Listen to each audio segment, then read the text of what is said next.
Hi everyone, my name is David Marriott and I'm the principal of a friendly, progressive and dynamic international school in the warm heart of Africa, Malawi. I'd like to welcome you to Talks on Ed, your podcast that explores the new and exciting challenges that face education in these changing times. If you are at all interested in education, log in, listen and contribute where you can. And if you've liked what you've heard over the course of the podcast, do like and share at the end. Let's dive in.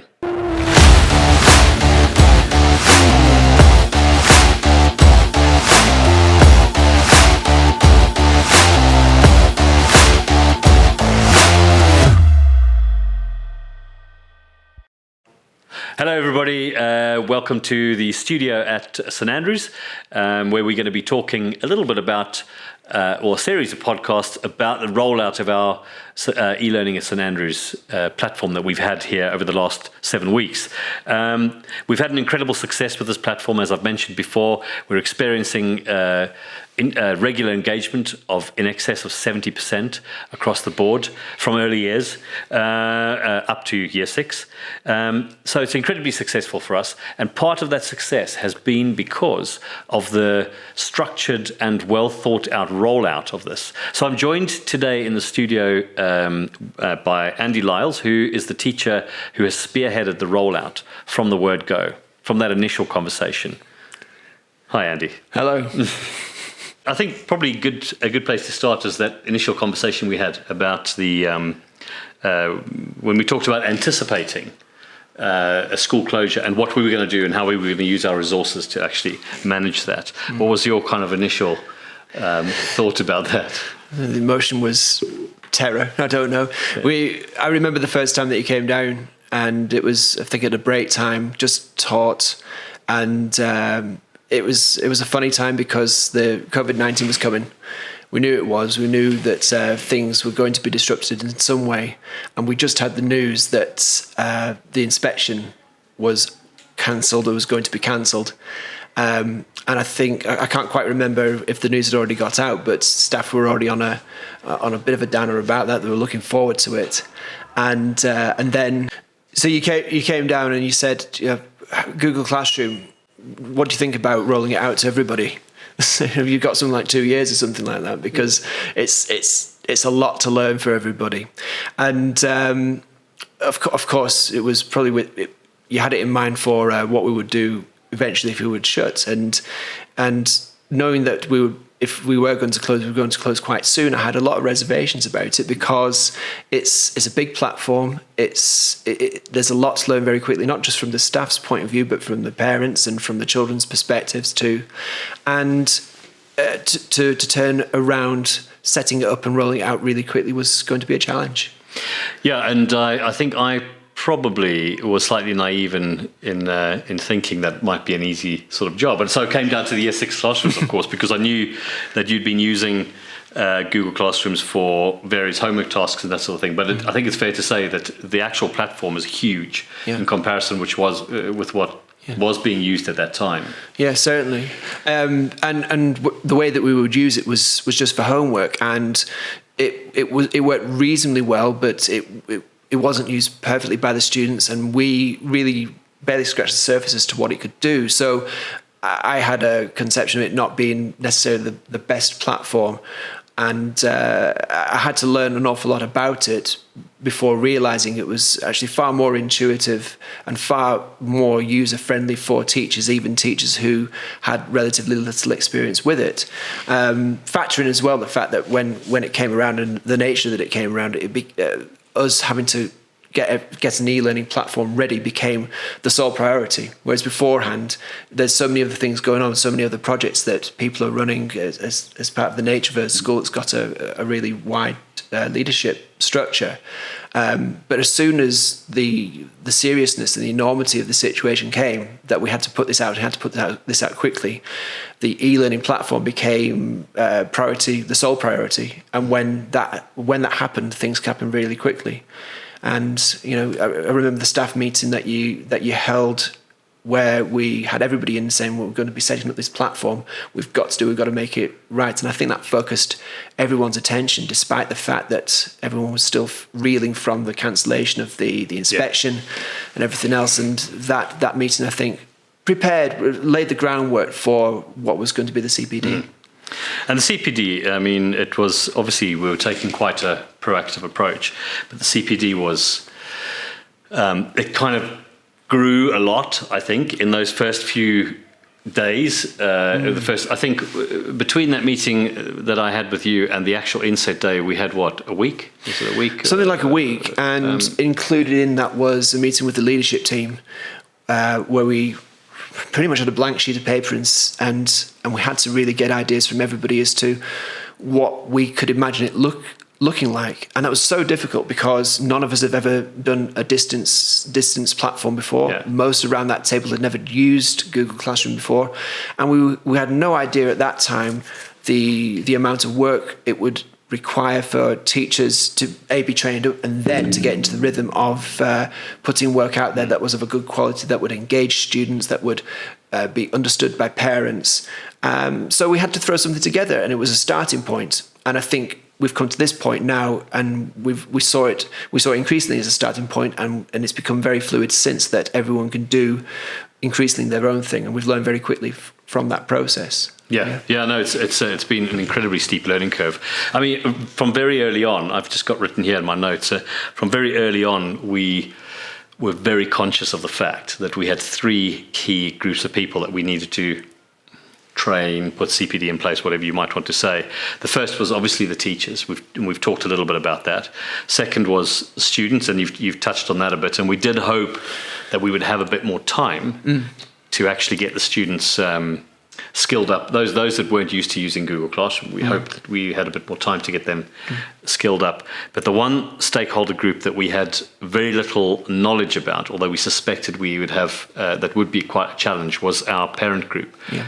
Being aware of the fact that our kids, under school closure conditions, would be stuck with their parents. And the parents would need to be able to buy into the platform and understand it in the same, to quite a degree. I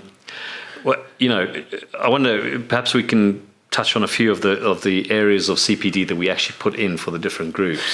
So, if we started with the teachers first, I think they were the easiest group to kind of analyse in terms of the design of the CPD. Not difficult to ascertain the different levels of the IT capabilities of the staff, and we knew who were lower down, who would need some support. And we were differentiating to begin with, so that those who really needed a lot more support got that support more intensely than those who we knew had fairly good IT skills and could do that quite quickly. I think we shouldn't be underestimated as well the work that has been done in the years leading up to this, in terms of the culture of the staff, the fact that the staff has developed inherently increasingly growth mindsets and the ability to adapt to different situations, which might not have been the case a few years ago. I think that has been key to the success of this project.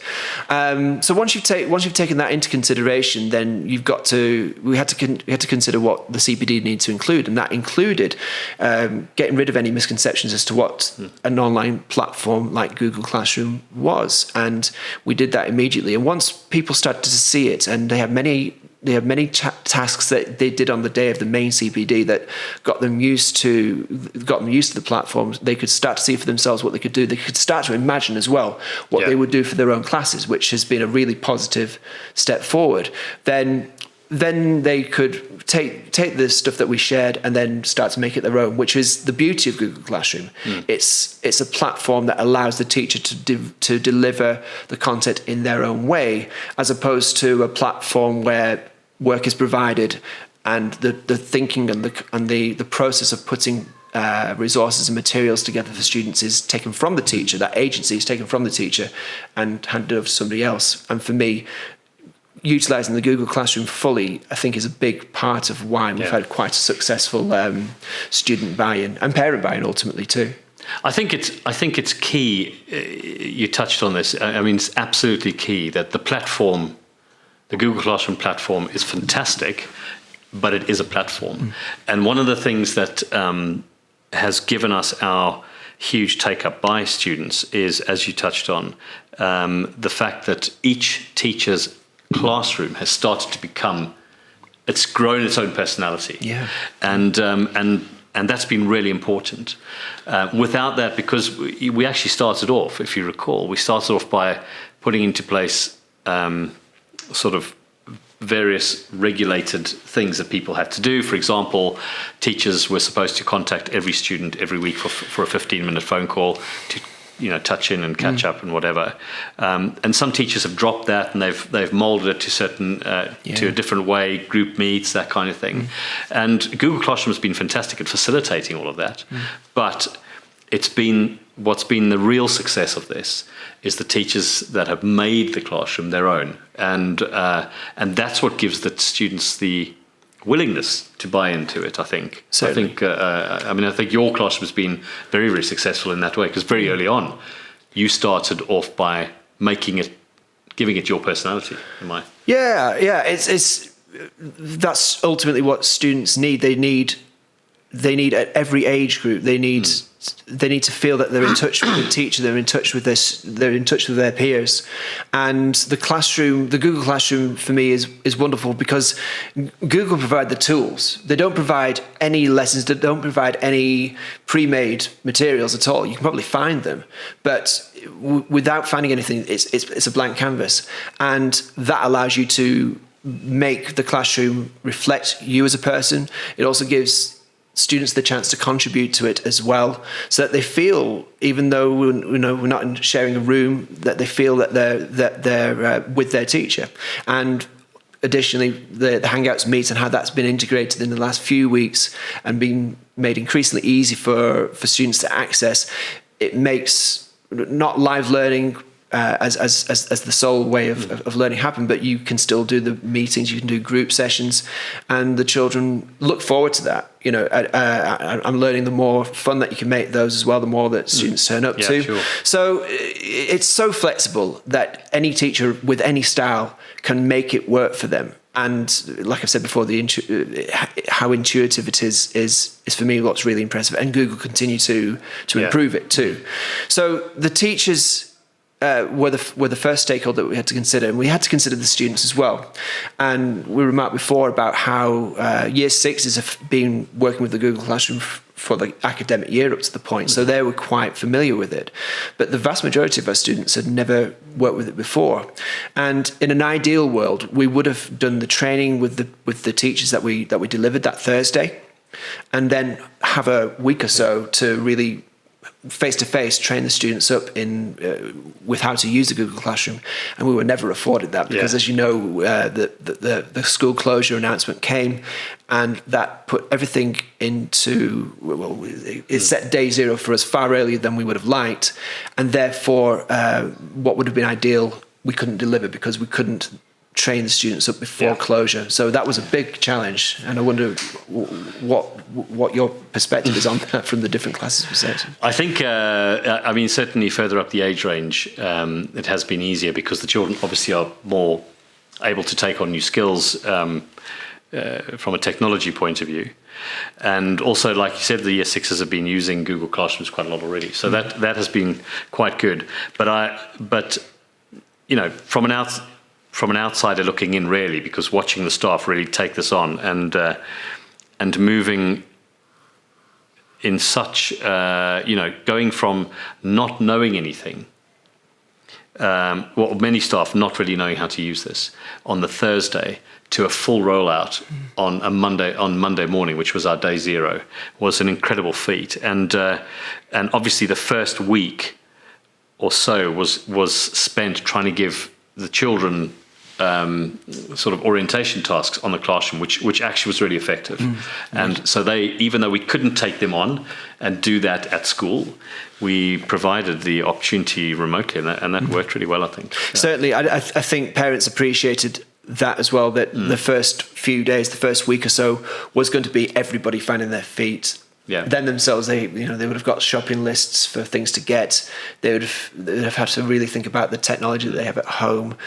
The parents are easy to forget how seismic a shift everything has been for them. Many of them had to stay at home. They're not working. Their businesses are facing an uncertain future as well. And at the same time, they've got to consider the provisions for the education of their children. And the school, I think, did a really good job in continually communicating with the parents. The videos that were done for minus day 2, minus day 1, day 0, and the days following that, I think for the majority of the parents was a message of assurance that we had their back as far as the education was concerned, that we were able to offer guidance and support, so that within a week or two towards the Easter break, students they could be prepared for the classrooms fully rolling out following the Easter break. I think without that, the buy-in level would be lower. So I think we handled the majority of the parents really, really well in those early weeks. Just getting the system set, just communicating that very clearly, I think was important. Okay, so we're now at a point where we've been running this platform for 5 weeks now. And 5 weeks plus the 2 weeks of Easter holidays. So 7 weeks ago we started this, and it's evident that the teachers have really taken this on. It's evident that the kids are taking this on. We've got nearly 80% engagement in fact we've got over 80% regular engagement in many of our classes now, and we are starting to see emerge in many of the classrooms a real approach to remote learning, which does not, and one of our key principles was, this is not school from school. This is learning at home. And we're starting to see really innovative teaching coming out. And I hope that continues through our system of triads and that kind of thing. Andy, we're coming to the end of the podcast now. What would you say in a couple of sentences is the one big takeaway from the rollout of this process so far? Good teaching for me is grounded in the teacher's personality and getting children on board with learning, developing a love of learning. And if a teacher does that in class, then the potency of their work is multiplied. And for me, that there's a replication in that with the Google Classroom or e-learning or distance learning in general, that if a teacher was to send a load of worksheets home or just to direct students to generic websites or to websites hosted by other people, it will produce some learning, but it won't produce a desire to turn up and log in every day. The Google Classroom requires teachers to put their personality into it, their sense of humor, their character into it, and it allows the students to put their character into the classroom as well, so that they feel they're seeing one another and not just the teacher. It enables the students to feel that they've still got the bond with their teacher and with each other through the one-to-ones, through the meeting sessions, and through the classroom itself. The resources that are put up, the daily morning videos that every teacher does every day is a small gesture, but it's a really important gesture that keeps the family of the school together. And I believe that's something that the students really appreciate, but the parents appreciate equally, so that they don't feel lonely, that they feel together, and the school feels at the centre of the social hub that is our learning community. Yeah. Absolutely, I totally agree with you. Thank you very much, Andy. Thank you very much, everybody. Join us again next week for a discussion with some of the teachers who have been at the chalk face with on our platform, actually understanding the psychology from a teacher's point of view. We're going to look at that in a little bit more detail and unpick some of their brains. Thank you for watching. If you've liked, please like and share, and we'll see you again next week.